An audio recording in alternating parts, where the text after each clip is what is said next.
பிள்ளைங்களா எல்லோரும் எப்படி இருக்கீங்க? எல்லோரும் நல்லா இருக்க இறைவனை வேண்டிக்கிறேன். இன்றைக்கி மதியம் ஒன்று வேணான்னு பார்த்தீங்கன்னா சுட சுட சாதம், இது வந்து மத்தி மீன் குழம்பு, அப்புறம் நல்ல ஒரு ரசம், அப்புறம் காணாங்கழுத்தி ஃபிஷ் ஃப்ரைங்க. இந்த இன்றைக்கி மதியம் ஒன்று அது 2-3 நாள் கழிச்சு இன்றைக்கி நான்வெஜ் பண்ணியிருக்கோம். அப்புறம் பிள்ளைங்களா இன்றைக்கி அட்சய தீதி அன்றைக்கி தங்கம் தான் வாங்கணும் அப்படின்னு கிடையாது பிள்ளைங்களா. நம்ம எதில் வேணாலும் இன்றைக்கி இன்வெஸ்ட் பண்ணால் அது பல மரந்தாக பெருகும் அப்படின்னு சொல்லி ஒரு ஐதீகம் உள்ளது.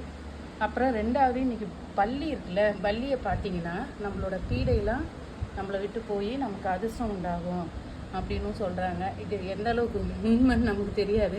ஆனால் நான் வந்து பார்ப்பேன், எங்கள் பிள்ளைங்களையும் பார்க்க சொல்லுவேன். அதனால் உங்களையும் எல்லோரையும் பார்க்க சொல்கிறேன். எங்கேயாவது தேடி கண்டுபிடிச்சி ஒரு பல்லியை பாருங்கள். ஏதோ அதை பார்க்குறதுனால நம்ம கஷ்டம் தீருன்னு நினச்சா நல்லது தானே பிள்ளைங்களா.